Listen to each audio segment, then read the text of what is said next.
Romanos capítulo 4, verso de número 1. Quem tiver com controle aí, a junta diaconal que tiver com controle, desliga esses dois ar aqui, por gentileza. Aleluia. Quantas mulheres falam amém, os irmãos costumam falar... Não hoje, né? Acho que o pessoal está com frio mesmo. Romanos capítulo 4, verso de número 1. Os irmãos encontraram, amém? Amém ou não? Eu achei engraçado algumas coisas com o da manhã. Com o da manhã não dá para começar com louvor acelerado, né? Fala sério. Com o da manhã tem que começar com aquele louvorzinho assim, bem light. E a gente começou com os louvorzão, os irmãos estavam bocejando ainda. O Padilha bocejou até quase o último louvor. Aí ele, na hora que o Padilha estava ponto de bala para o louvor de adoração, já tinha acabado a adoração. Vocês têm que ver o Padilha dançando. Ontem nós vimos uma coisa horrorosa.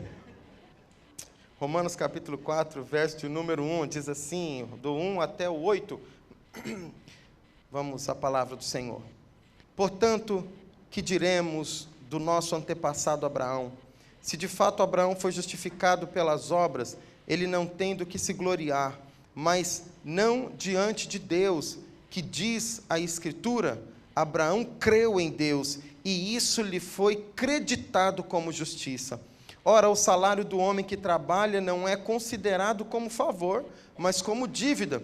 Todavia, aquele que não trabalha, mas confia em Deus que justifica o ímpio, sua fé lhe é creditada como justiça. Davi diz a mesma coisa quando fala da felicidade do homem a quem Deus credita justiça, independente de obras. Como são felizes aqueles que têm suas transgressões perdoadas, cujos pecados são apagados. Como é feliz aquele a quem o Senhor não atribui culpa. Aleluia. Feche os seus olhos, curva a sua cabeça. Senhor, obrigado pela tua palavra, pelo momento de louvor e adoração. Obrigado por tudo que o Senhor já fez no nosso meio. Rogamos, ó Pai, que o Senhor ministre a tua palavra sobre a nossa vida. Senhor, que em nome de Jesus o nosso coração esteja receptivo para a tua semente, a semente do Evangelho, e que estejamos, ó Deus, dispostos de verdade a viver a tua palavra. Fala conosco, é o que pedimos e agradecemos em nome de Jesus. Amém e amém, Senhor.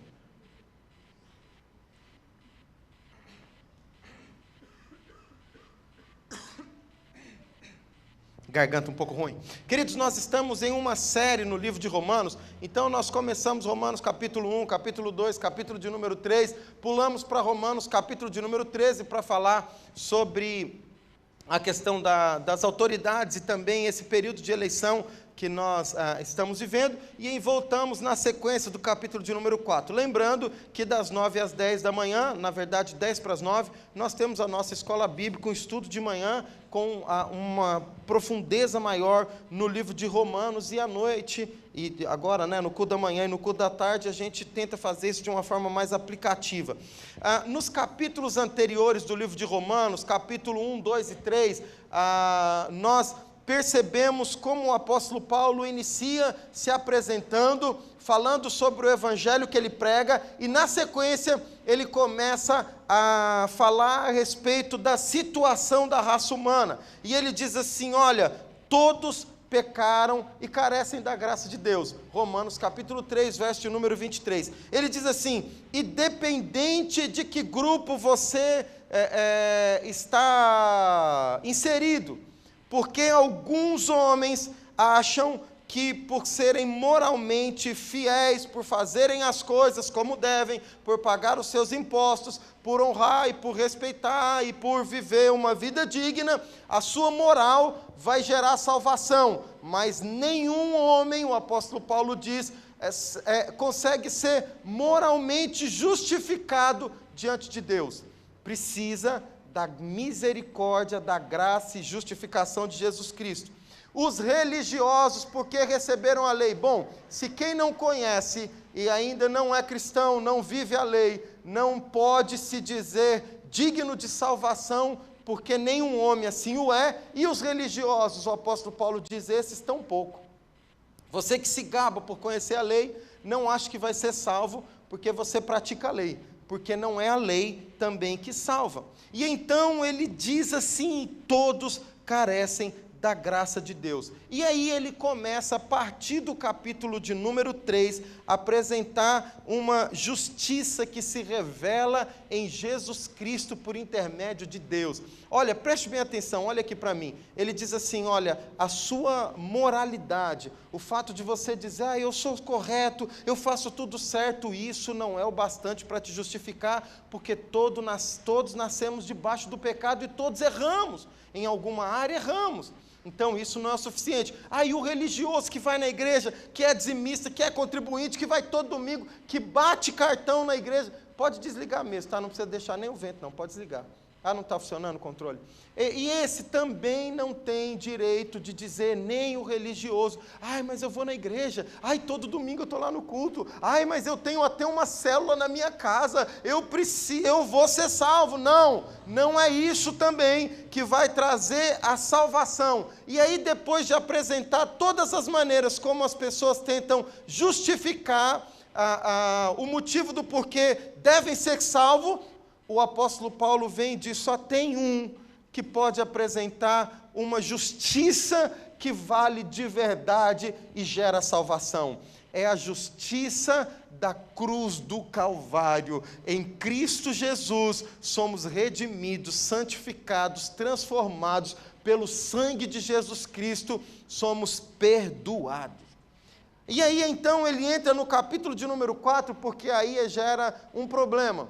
Porque os judeus começam a dizer: não, Abraão, ele só foi justificado porque Abraão cumpriu a lei. E então ele começa a abordar o capítulo 4 de uma forma diferente. Vamos explicar alguns termos aqui bem rápido. Graça e justiça. Justificação, o que é justificação? O dicionário diz assim: é tornar ou declarar justo alguma coisa. Reconhecer a inocência. Então, o que é justificação? É dizer, olha, essa pessoa é inocente, essa pessoa não tem mais dívida, essa pessoa não tem mais nada que ela precisa fazer para pagar o erro, a falha, ela já está limpa em qualquer situação. Imagina um presidiário que ele cumpre o período de reclusão e depois ele pega e recebe uma carta dizendo: pronto, você está livre. É exatamente isso, reconhecer a inocência. No grego, aqui do grego que está escrito, é tornar alguém reto como no seu estado original. Queridos, o que é ser justificado pelo Senhor Jesus Cristo? É voltar ao Éden. Isso é maravilhoso. Mas e a minha luta contra a carne e a minha luta? Bom, hoje de manhã foi trabalhado isso, você deveria estar aqui. Mas é tornar alguém puro, é tornar alguém como a origem do seu nascimento.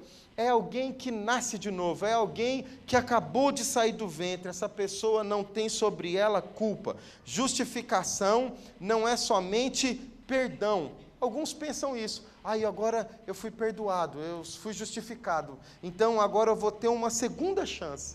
Justificação não é segunda chance. Justificação é Deus nos perdoando e nos tratando como se nunca tivéssemos pecado.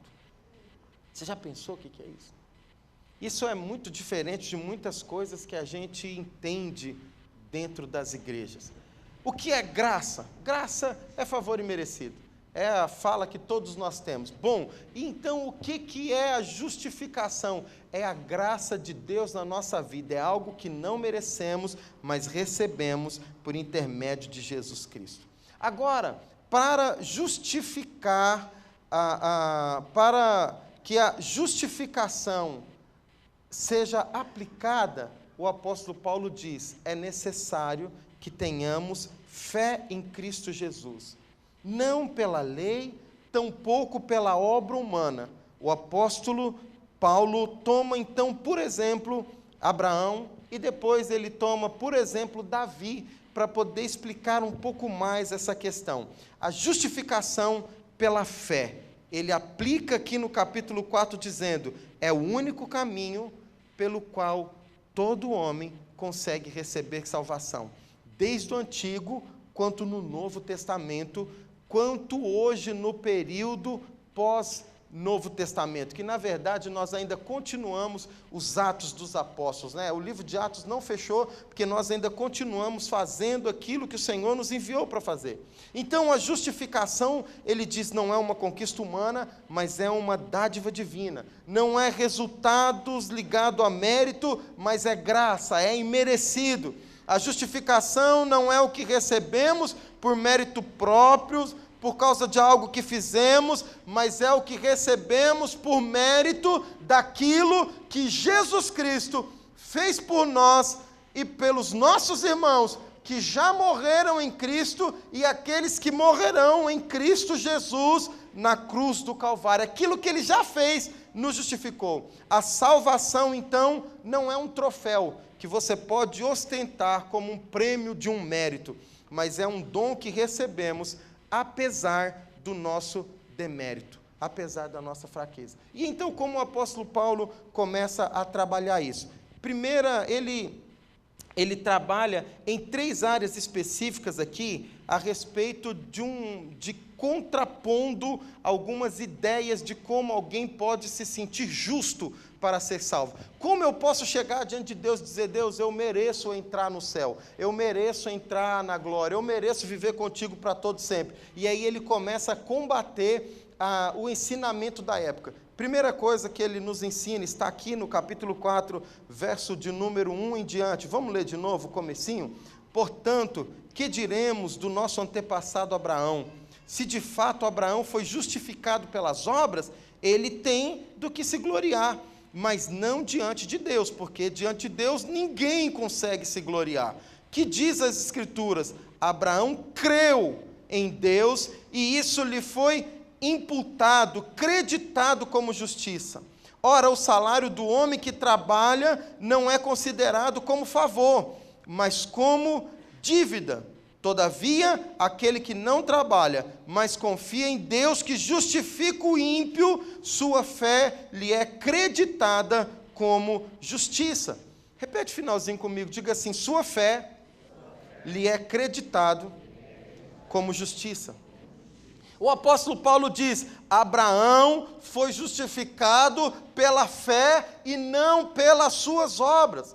O apóstolo Paulo pega o exemplo de Abraão para fazer um contraste entre fé e obras. E dizer, olha, as obras não podem justificar, e nem Abraão foi justificado pela sua obra.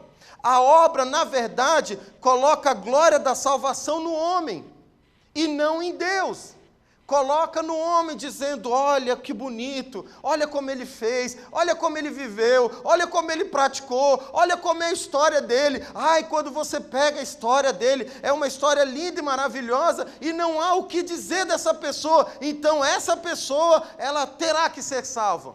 Abraão viveu assim, por isso ele tem que ser salvo. E o apóstolo Paulo diz, não, isso não é o princípio da palavra de Deus. A justificação pelas obras exalta o homem e dá ao homem o direito de se gloriar pela sua própria salvação. Por isso ele começa dizendo, o que diremos? Se Abraão foi salvo por aquilo que ele fez, então ele pode se gloriar, mas diante de Deus não tem como se gloriar. É isso que ele está dizendo, não, porque Deus conhece o mais íntimo, conhece tudo, conhece a raça humana por completo. E aí ele vem no capítulo 4 e 5, e ele diz o seguinte, olha, pense em um trabalhador, alguém que trabalhou, que se dedicou bastante, que trabalhou muito. Pensa lá, Eduardo, na Priscila, sua cunhada. A Priscila é uma das melhores professoras que o Eduardo tem lá na escola. Tem outras tantas boas. E aí, a Priscila não, vou usar o Eliseu. O Eliseu é mais legal. Eliseu não. Bruninho, o Iago. Usa o Bruninho, o Eliseu trabalhou a semana inteira, chegou todos os dias no horário, bateu o cartão, no horário certinho, e aí, na hora de ir para o almoço, o Eliseu até diz assim, o Eliseu não, tem que ser outro, então vamos pegar outro, o Iago, não, aí o Eliseu sai para o almoço, e o Eliseu cumpre o horário de almoço, aí o Eduardo chega no final do mês e olha e diz assim, caramba, o Eliseu, ele até volta mais cedo do almoço, ele nem faz uma hora completa, ele por que ele volta mais cedo? O Eduardo senta com o Eliseu diz, não, eu vi que eu tinha muito trabalho, e eu queria deixar a empresa em dia, eu queria deixar em ordem, e eu queria organizar todas as coisas, e o Eliseu está fazendo isso. Aí depois o Eliseu vai lá e bate cartão dizendo que saiu, o Eduardo sobe e diz, Eliseu, você ainda está trabalhando, você não foi embora. Não, Eduardo, fica tranquilo, você não vai nem ter que pagar extra, só o meu salário, porque eu estou aqui trabalhando pelo bem da empresa, pelo crescimento da empresa, crendo que eu vou receber uma boa PL. Mas bem, eu estou aqui trabalhando. Aí chega no final do mês, o Eduardo pega e passa o elerite para o Eliseu, e o Eliseu recebe o salário dele. O Eliseu vai lá e vai dizer assim, poxa, Eduardo, muito obrigado por ter pago o meu salário. Eu não merecia o meu salário, mas que bom que você pagou, obrigado. Não.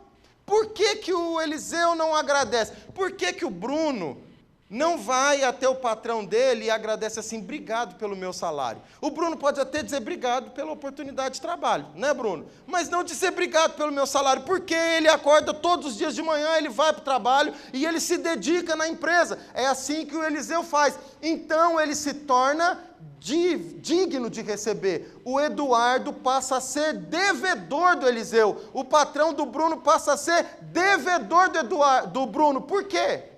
Porque ele trabalhou, e porque ele trabalhou, ele merece o salário, certo? Amém ou não? Os irmãos compreenderam? Aí o apóstolo Paulo diz assim no verso 5, todavia, aquele que não trabalha, mas confia em Deus, que justifica o ímpio, sua fé lhe é creditada como justiça. Aleluia! Mas aí, então, é o seguinte, imagina essa situação, o Eliseu faltou o mês inteiro no trabalho.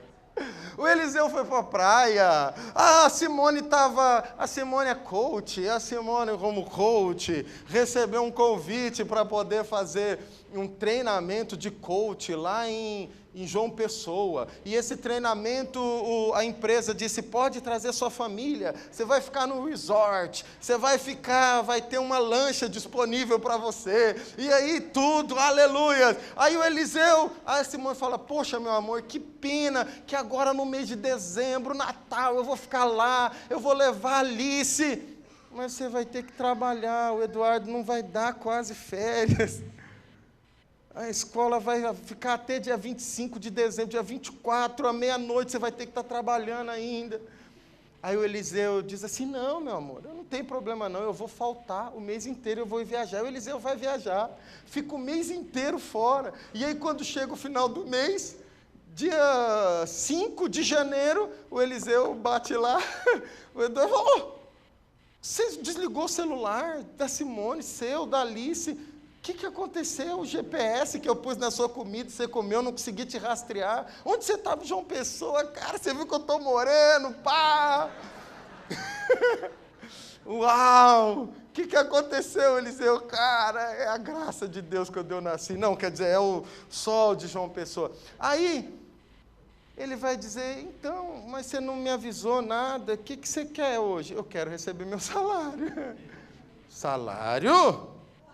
Eu coloquei outro para trabalhar no seu lugar. Não, eu quero meu salário. Esse funcionário que faltou o mês inteiro para poder ir para a praia, merece o salário? Merece ou não? Não merece o salário. Se ele faltou, se ele não está de férias, se ele não honrou com compromisso, se ele não bateu o cartão, se ele não foi fazer tudo que ele deveria fazer, ele não merece o salário. E então o apóstolo Paulo está dizendo o seguinte, olhe para mim, preste atenção. Quando você trabalha e recebe o seu salário, você é digno dele. E queridos, muitas vezes dentro da igreja nós ensinamos dessa forma. E a religião ensina isso. A religião ensina que pelas obras nós podemos alcançar a graça da salvação. E em muitas ocasiões nós vemos na religião dizendo o seguinte, Deus tem uma dívida com você. Se você é dizimista, Deus tem uma dívida com você, requer a dívida. Agora você pode chegar na presença de Deus e dizer, Deus, eu quero aquilo que eu mereço. Você está louco, cara? Deixa eu dar uma dica para vocês. Não diga isso para Deus. Nunca diga, Deus, me dá aquilo que eu mereço. Deus olha e fala...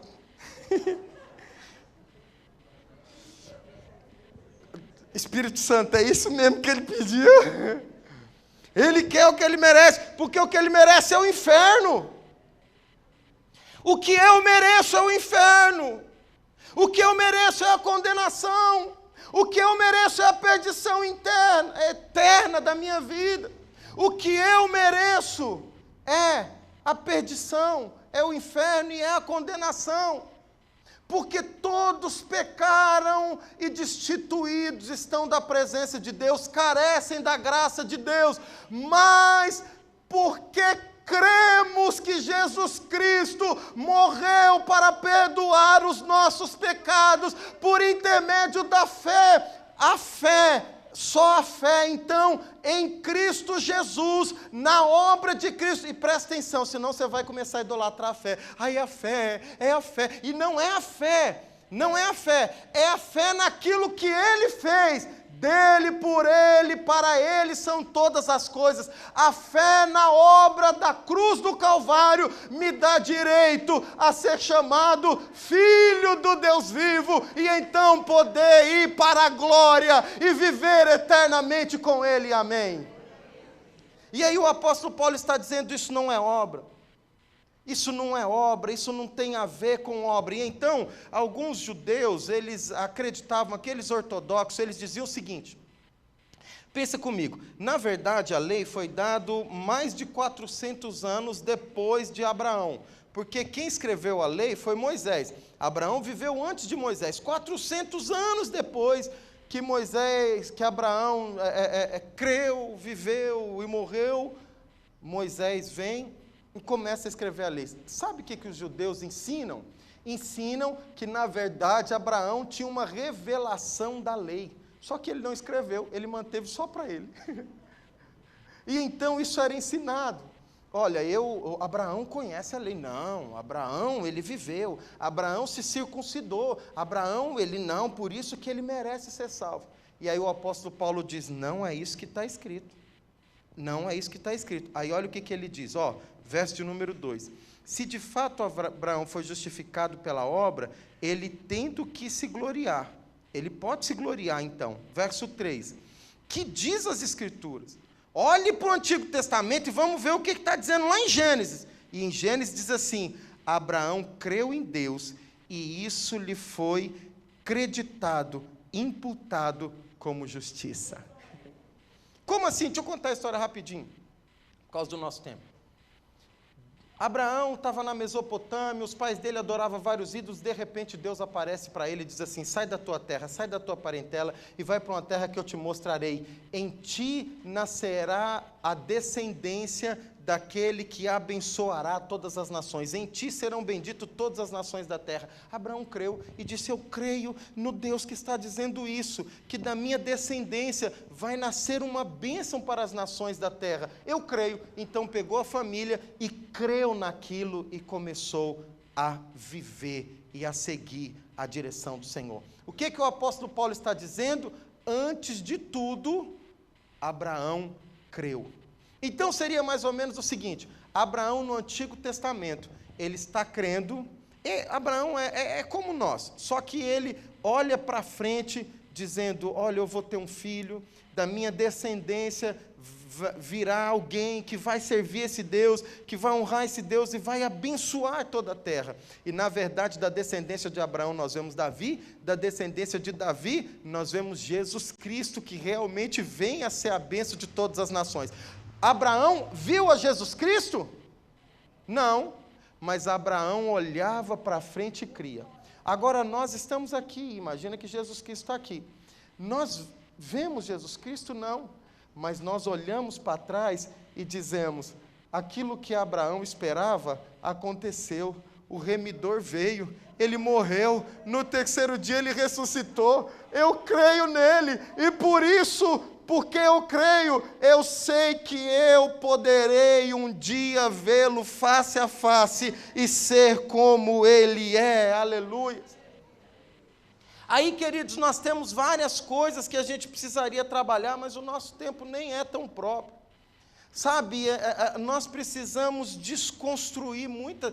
Eu não queria entrar no livro de Romanos, porque eu sabia que ia dar uma trabalheira. Eu estou até querendo dividir o trabalho. Já dividi uma parte com o irmão Hudson, capítulo 12, então se vira. Mas porque é uma desconstrução tão maravilhosa, é uma liberdade tão grande, mas uma liberdade que não me dá direito de agora eu vou estragar a minha vida, não. Mas é uma liberdade que diz, agora eu vou viver para a glória dele, ele é maravilhoso, ele é pleno. Eu vou viver porque ele merece. E, queridos, quando nós olhamos para a igreja, eu fiquei pensando um pouco sobre isso, e eu fiquei pensando naquele texto de 1 Coríntios, capítulo 11, verso de número 27. 1 Coríntios, capítulo de número 11, verso de número 27. Deixa eu ler esse texto para vocês, que esse texto, inclusive, dá uma crise. De vez em quando, eu encontro algumas pessoas e digo assim para elas, você não... Como é que você está? Tudo bem? Senti falta de você na igreja. Ai, pastor, era o culto da ceia. Eu não fui para a ceia porque eu não ia tomar ceia e aí agora eu estou condenado. E aí usa-se muito esse texto. 1 Coríntios, capítulo 11, verso número 27, que diz assim, portanto, todo aquele que comer o pão ou beber o cálice do Senhor indignamente será culpado de pecar contra o corpo e o sangue de Cristo. Ah, não. Então... se eu beber indignamente é pecado. Deixa eu contar uma história que aconteceu, eu não vou nem dar o endereço da igreja, porque tem uns irmãos que é futriqueiro. Há algum tempo atrás, nas nossas igrejas, a gente tomava ceia com aquele cálicezinho de vidro. Quem tomou ceia com aqueles de vidro? Levanta a mão aí, levanta a mão. Pode levantar bem alto, não vai, levanta abaixo não. Levanta, aqueles cálicezinhos de vidro, levanta a mão. Esses aí, vocês sabem que já tem mais de 20, 30 anos de igreja, tá? Então, esses que levantaram a mão é a galera da... Eu não tomei, eu ouvi essa história. Não, eu não tomei, é verdade. Eu não tomava, eu era criança. Não, como não? Não, eu não tomava, é verdade. Eu só passei, eu me batizei na nossa igreja aqui de Osasco com 18 anos de idade. Já era aquele... tá bom, eu tomei visitando algumas igrejas, não na nossa, mas bem... Havia algumas histórias, e teve uma vez uma igreja pentecostal que aconteceu algo bem interessante. Nós somos pentecostais também, tá? Então estão falando de nós. Uma irmã, estava aquela unção e tal, e com aquele calor na igreja, porque não tinha ar-condicionado, né? E estava aquele calor na igreja, o povo suando e pingando. Você lembra quando você estava regendo a orquestra lá de Gerson, e suave, pingava, bom e tal, estava suando. Aí pegou e veio com os cálices, ela pegou o cálice, só que a mão estava suando, e ela, aleluia, aleluia, escorregou, caiu. Uma outra irmã que estava uns 5 bancos para trás, que competia com ela espiritualmente, falou, me cantas. Ou chupa bala house, eu não sei o que ela falou, não lembro. Aí ela, não estou brincando com línguas estranhas, eu estou dizendo que aconteceu mesmo, verdade. Aí ela pegou e falou assim, o anjo do Senhor bateu, porque há a imoralidade, há pecado, e o anjo não está permitindo que ela tome a ceia. A irmã falou, não, é minha mão que está suada. A outra falou, é o anjo. Aí, irmãos, sem mentira, eu conheci algumas pessoas que começaram a pegar a ceia, e aí fazia assim, ó, colocava um pé para trás, e segurava com as 2 mãos. Quero ver Gabriel derrubar isso aqui. Vamos ver se Gabriel derruba da minha mão. Essa semana eu tomei assim, não estou muito legal, então vamos ver se Gabriel segura isso aqui. Queridos, na verdade, quando você olha esse texto, tanto no português, quanto você olha ele no grego, você vê que a compreensão nossa, por muitos anos, é uma compreensão errada. Nós temos professor de português aí no nosso meio?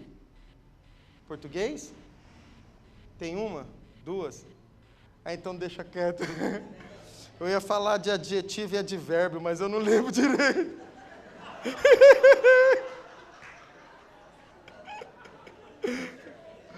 Pensa só uma coisa, já confessei o pecado. Pensa só uma coisa no dia da ceia. Você agora que vai participar da ceia, examine você mesmo, isso é bíblico. E se houver cometido pecado, você não vai participar da ceia. Vê se você é digno de participar da ceia. Aí você pega e diz assim, não, eu sou digno de participar da ceia, porque, ó, zerado. Se você acha que você é digno, você já não pode participar. Aí errou.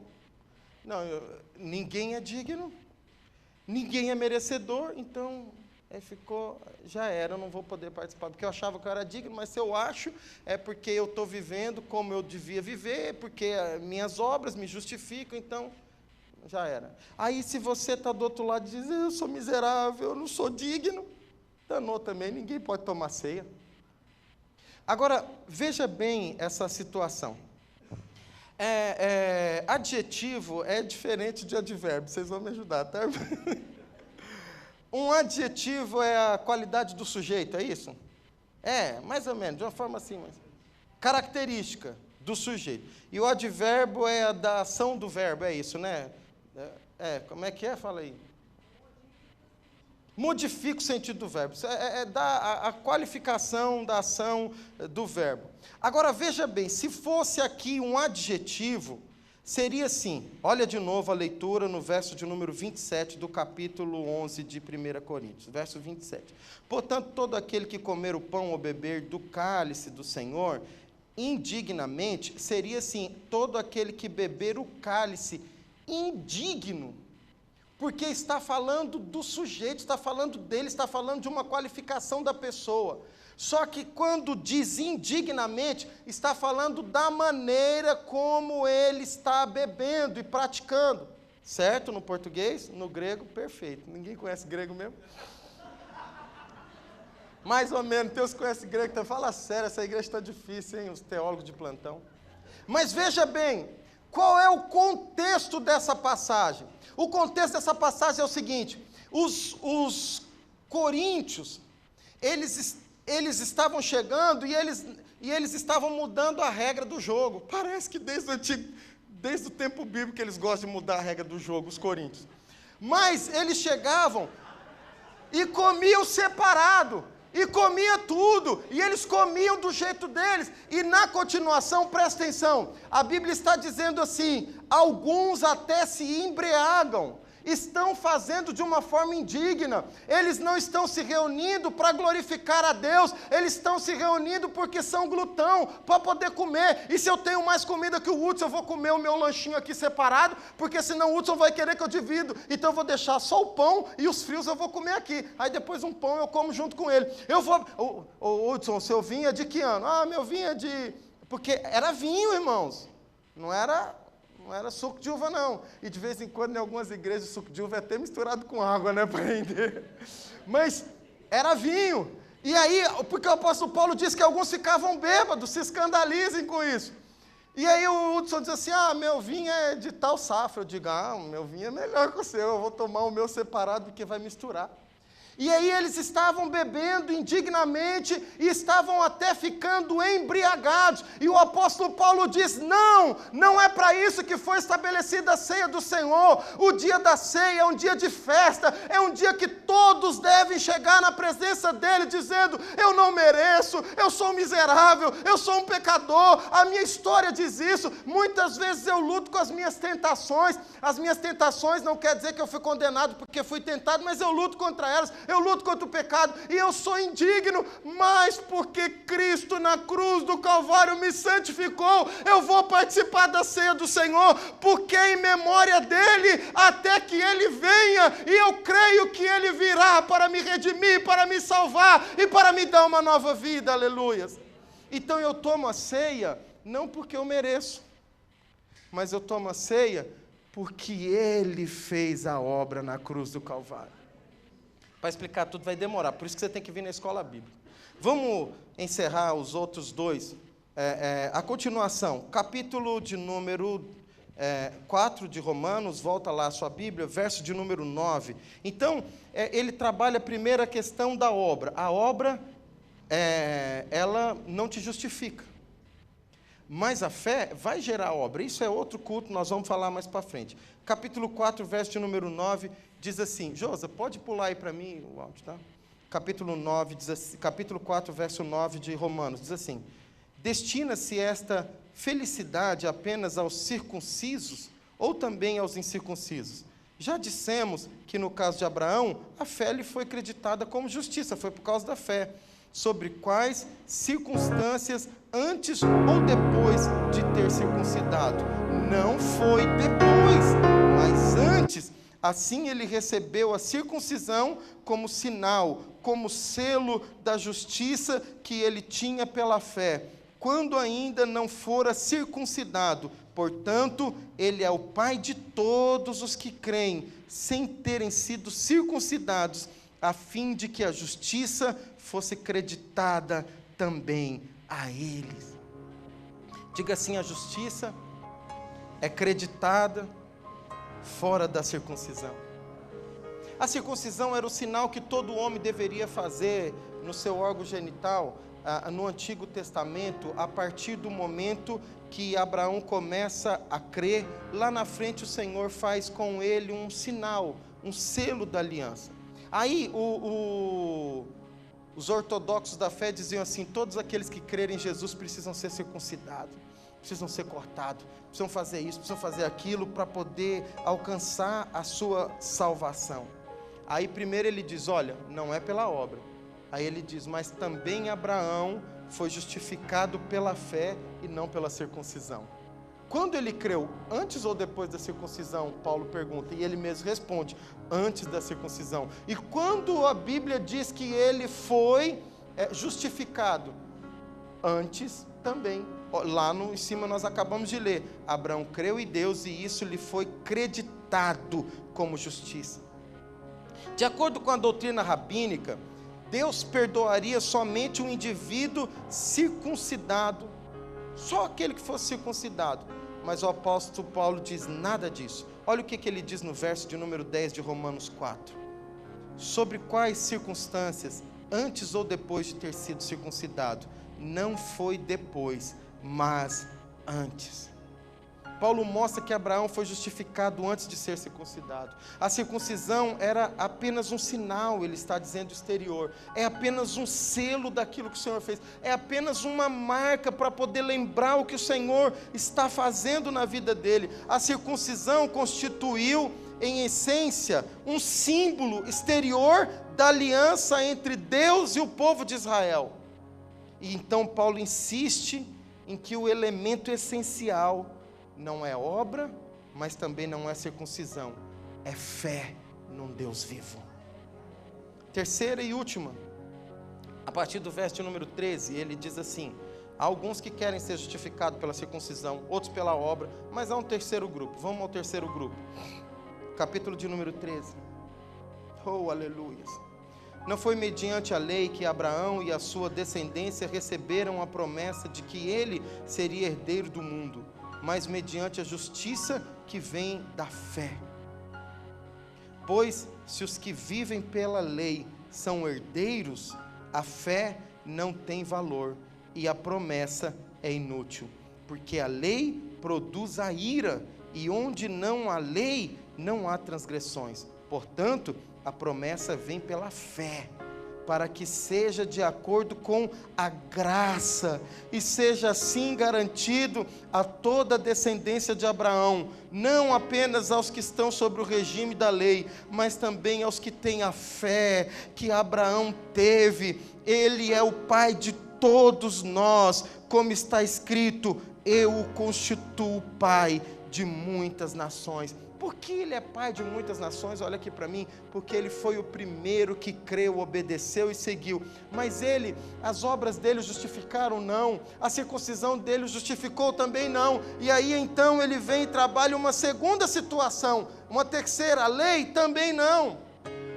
Se não é obra, se não é a circuncisão e não é a lei, ele diz aqui: Abraão foi justificado pela fé, não pela lei. Abraão não poderia ter sido justificado pela lei.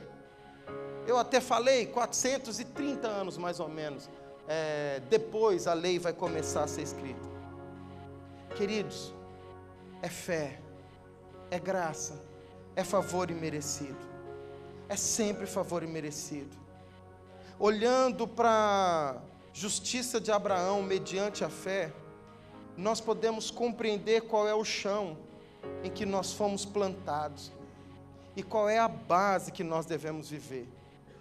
Examinando isso, o texto de Romanos, nós vemos que a justificação de Abraão, a justificação de Davi, a minha e a sua justificação, não pode ser algo que nós produzimos, a não ser a fé em Cristo Jesus.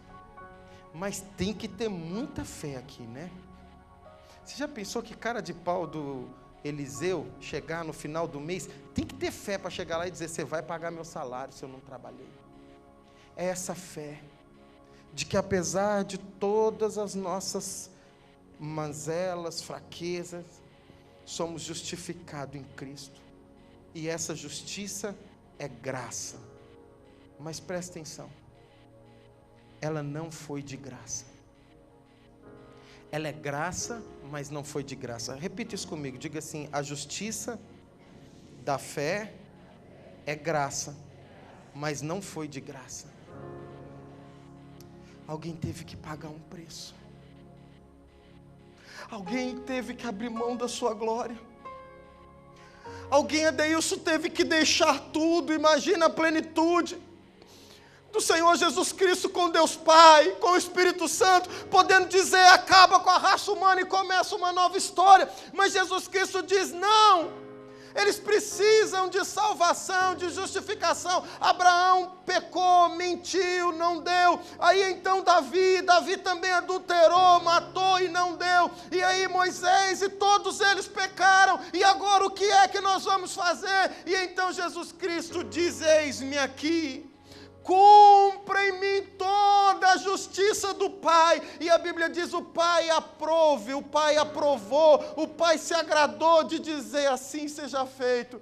Vamos abrir mão, vamos se fazer carne e osso, viver, habitar, viver em santidade. Só um, o Filho do Deus vivo. Então ele veio, pagou um preço que eu tinha que pagar,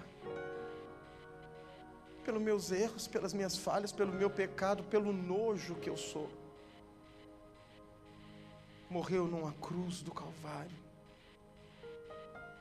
Foi até o fundo do inferno. O inferno celebrou achando que estava vencendo. Mas ele tomou a chave do inferno e da morte. E no terceiro dia, o Pai o ressuscitou e deu o nome que está acima de todo nome, o qual todo joelho se dobrará e dirá: Ele é o Cordeiro vivo de Deus, que tira o pecado do mundo. Então esse negócio de vir dizer: eu quero o que eu mereço, eu requero o que eu mereço, eu requero o que é meu de direito. Não, eu não quero isso. Eu quero a obra de Cristo na cruz do Calvário pela minha vida, pela minha família, pelos meus filhos. Que seja a justiça de Cristo, porque a graça da justiça do Senhor me liberta da lei do pecado e da morte. E então somos salvos e libertos e podemos entrar na sala do trono. Sabe, você que muitas vezes diz: eu não posso dobrar o meu joelho. Você que muitas vezes diz assim: ai, a minha oração não vai passar do teto. Você pode dobrar o seu joelho e dizer: eu não sei nem como orar, mas Espírito, tu clamas por mim, me leva até a sala do trono. E sabe o que o apóstolo Paulo diz em Coríntios? Ele diz assim: quando o Pai ressuscitou e o Filho voltou para a glória, nos deu o direito de nos assentarmos à destra do Filho, e o Filho está à destra do Pai. Já pensou o que é isso? Um dia eu estava lendo um livro, eu vou encerrar falando desse livro. Estava lendo um livro e um escritor, ele era alguém que trabalhava na Casa Branca, e ele disse que um dia alguém chegou e abriu o portão da Casa Branca e o carro entrou. E e o carro entrou e desceu uma pessoa, e aquela pessoa foi andando, e as portas da frente da Casa Branca entrou para aquela pessoa, e o presidente estava lá sentado na cadeira presidencial, e a pessoa foi andando, e aí então passou pelos corredores e chegou e abriu a porta, e até no livro ele diz assim, rangeu, e no assoalho da sala presidencial, pôde-se ouvir os passos no piso de madeiro daquela pessoa entrando. Ela foi até o presidente, abraçou e sentou com ele. E aí ele disse, sabe quem era? Era o filho do presidente com 9 anos de idade. Ele disse, é o único que pode entrar sem avisar, sem dizer nada, porque ele está entrando no lugar onde está o Pai. E ele diz, entremos, pois, com confiança na sala do trono, porque o caminho já foi preparado, e você é filho, não por causa da obra, não por causa da circuncisão, e não por causa da lei, mas tão somente por causa da cruz do Calvário. Aleluia! Entramos, pois, com confiança na sala do trono. Fique de pé, feche seus olhos, vamos orar. Feche seus olhos, vamos falar com o Senhor.